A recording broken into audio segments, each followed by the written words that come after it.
Hello बच्चों, कैसी हैं आप। आशा करती हूँ आप स्वस्थ होंगे, अपने स्वास्थ्य का ख्याल रख रहे होंगे और अपना पढ़ाई पर भी ध्यान दे रहे होंगे। बच्चों, आज आपका कक्षा में स्वागत है और आज हम लोग फिर से कृतिका का जो पाठ 4 जो माटी वाला है, माटी वाली पाठ का नाम है माटी वाली, उसका सार समझेंगे।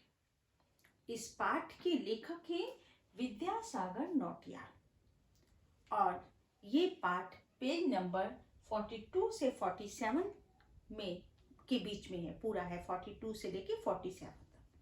तो आज हम लोग कृतिका का पाठ 4 माटी वाली का सार समझेंगे।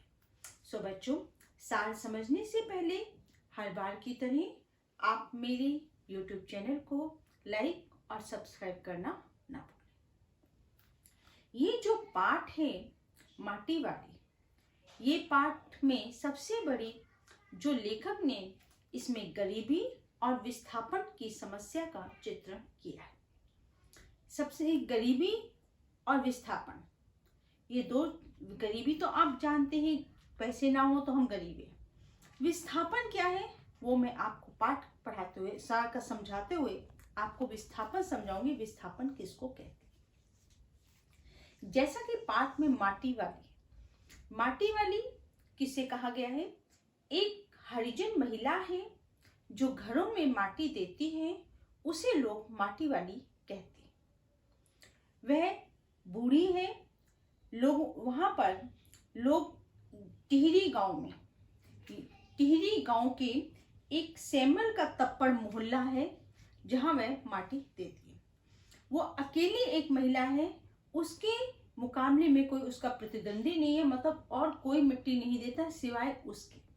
तो वहां के जितने भी घर हैं, चाहे वो मकान मालिक हो, किराएदार हो या कोई भी हो, सब उससे माटी लेते हैं और उस माटी से चूल्हा लीपने का, घर की लिपाई पुताई करने के काम आती है। टिहरी नगर जो है वो 2 नदियों के तट के पास बना हुआ है। वो 2 नदियां हैं भागीरथी और दूसरी आपकी नदी का नाम है भीलांगना। 2 नदियों के तटों के किनारे पर स्थित है। तो यहाँ पर मिट्टी तो होती है पर रेतीली मिट्टी होती है। रेतीली मिट्टी से लिपाई नहीं की जाती, इसलिए लोग सब उससे माटी लेते हैं। माटी वाली माटा खान से माटी लाती है और माटा खान से लाकर शहर में माटी देती है। इस तरह उसके 3-4 चक्कर लग जाते हैं। वह माटी एक टीन का कनस्तर है उसमें लाती है। उसने टीन के कनस्तर के ऊपर का हिस्सा काट दिया है, जिससे वो काफी खुला उसका मुंह हो गया है। उसमें वह माटी लाती है और लोगों के घर में माटी उड़ेल देती है। उसके बदले उसको जो पैसे मिलते हैं उससे वह अपना गुजारा करती है। एक बार वह माटी दे रही थी किसी के घर में, तो पड़ोस से एक छोटी सी लड़की आई और बोली कि मेरी माँ तुम्हें बुला रही है। माटी वाली उसके घर गई तो उसने कहा कि मेरे घर भी माटी दे दो।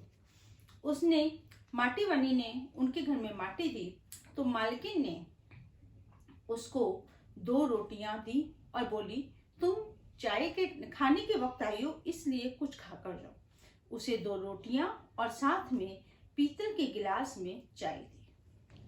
माटी वाली ने उसकी नजर छुपाकर एक रोटी तो छुपा ली और एक रोटी खाने लगी और बोली, ठकुराइन, आज जिसके घर जाओ पीतल के गिलास तो मिलते ही नहीं, कांच के या स्टील के भाड़े होते हैं, तुमने अभी तक पीतल के गिलास संभाल कर रखे हैं। तो आगे से ठकुराइन ने जवाब दिया, मैं बड़े बुजुर्गों की बनाई हुई चीजों का आदर करती हूँ, उनकी विरासत में मिली चीजों का सम्मान करती हूँ, इसलिए मैं इनको संभाल कर रखती हूँ। कई लोग मांगने वाले आ चुके हैं, लेकिन मैंने इसको बेचा नहीं। पता नहीं कितना मन मार कर उन्होंने ये चीजें बनाई होंगी, तो मैं अपने बड़े बुजुर्गों की मिली हुई विरासत में मिली हुई चीजों का जो है सम्मान करती हूँ, इसलिए मैंने इसको संभाल कर रखा हुआ है। इसके बाद माटी वाली दूसरे घरों में गई और वहां भी मिट्टी दी। एक जगह उसने एक मालकिन को कहा कि अब जो ये टिहरी जो हमारा दो नदियों के पास जो हमारा शहर बसा है, वहां पर बांध टूट जाने से पानी आ जाता है, तो जिनके पास जमीन जायदाद है वो लोग तो अपना गुजारा कर लेंगे, लेकिन हमारा क्या होगा। और ऐसे ही क्या हुआ कि उसने भी माटी वाली को 2 रोटियां दी। अब माटी वाली के पास कुल 3 रोटियां हो गई। वो 3 रोटियां लेकर अपने घर की ओर जाने लगी, तो उसने सोचा कि आज मैं अपने बूढ़े पति को, जो उसका पति बीमार था, बूढ़ा था, तो उसको मैं आज 3 रोटियां आगे रख दूंगी और उससे कहूंगी कि, और उसके लिए उन्होंने रास्ते में माटी वाली ने कुछ प्याज भी खरीदे। जब मालकिन ने माटी वाली को रोटी दी थी और चाय दी थी, तो साथ में कहा था कि तू आज चाय के साथ रोटी खा ले, क्योंकि भूख मीठी कि भोजन मीठा। ये वाक्य उन्होंने कहा था। माटी वाली को वो बहुत अच्छा लगा था वाक्य कि भूख मीठी कि भोजन मीठा। बच्चों, इसका आशय क्या है? भूख मीठी कि भोजन मीठा, इसका मतलब ये होता है कि जब व्यक्ति को भूख लगी हो, तो किसी प्रकार का भी भोजन हो वो बड़ा स्वादिष्ट लगता है। और अगर पहले से ही हमारा पेट भरा हो और कितना भी स्वादिष्ट भोजन हमारे आगे हो, हमें स्वादिष्ट नहीं लगता। तो स्वाद जो है वो भूख से बढ़ता है। भूख लगी हो तो सूखी रोटी भी बहुत अच्छी लगती है, और भूख ना हो तो चुपड़ी हुई रोटी और कई तरह के व्यंजन भी हमें स्वादिष्ट नहीं लगते। ये बात उसने सोच रखी थी, और वो घर जाते जाते सोच रही थी कि आज मैं अपने पति को रोटियां दूंगी। उसे कुछ पैसे मिल गए थे मिट्टी बेचने से। उसने उस पैसों से कुछ प्याज खरीदे और सोचा आज अपने पति को प्याज तल कर दूंगी और साथ में 3 रोटियां दूंगी और कहूंगी ये खा ले, और तब वो कहेगा भूख मीठी कि भोजन मीठा। ऐसा सोचते सोचते वो घर जा रही थी। उसका घर जो था शहर से 1 घंटा लग जाता था, और वह जल्दी जल्दी घर जा रही थी कि मैं अपने पति को जाके खाना दे सकूं। घर पहुंची, रोज की तरह उसके पति ने उसको उठकर नहीं देखा।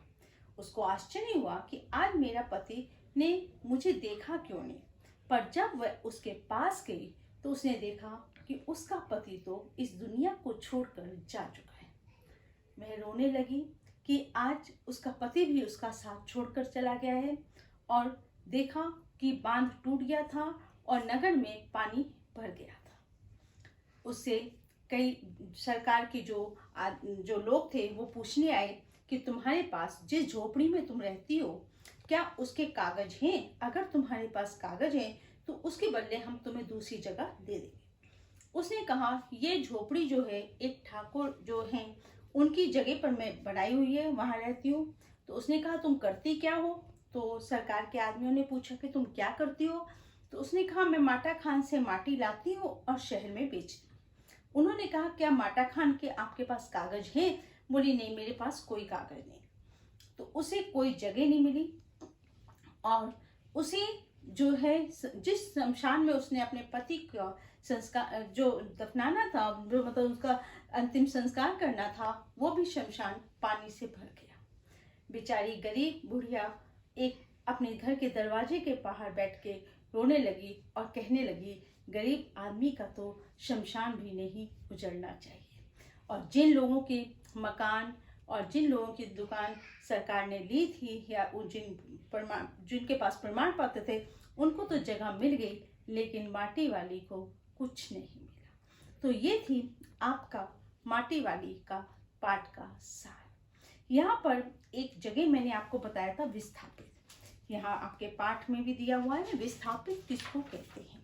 तो यहाँ पर विस्थापित कहा जाता है बच्चों कि जब जिस जगह पे हम रह रहे होते हैं, अगर सरकार वहां पर कुछ बना रही होती है और वो जगह हमसे ले लेती है और उसके बदले हमें दूसरी जगह पे जगह दे देती रहने के लिए, तो जब हम अपना बना बनाया घर, अपना बना बनाया बिजनेस छोड़ के दूसरी जगह हम जाते हैं तो वहाँ पर क्या होता है, जरूरी नहीं कि जो हमारा काम चल जाए, क्योंकि जहाँ हम रह रहे होते हैं वहाँ तो बहुत पुराना काम होता है, सब काम सही चल रहा होता है, लेकिन दूसरी जगह जाके हमें नए सिरे से काम शुरू करने में कई दिक्कतें आती हैं।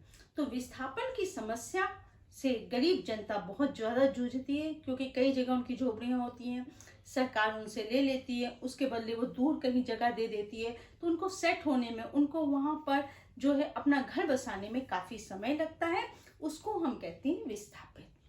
तो यहाँ पर आपने इस पाठ का सार समझा है। अगली वीडियो में मैं आपको इस पाठ के प्रश्न उत्तर समझाऊंगी। जो भी इससे संबंधित प्रश्न होंगे या पाठ से संबंधित जो भी प्रश्न होंगे वो मैं आपको अगली वीडियो में समझाऊंगी।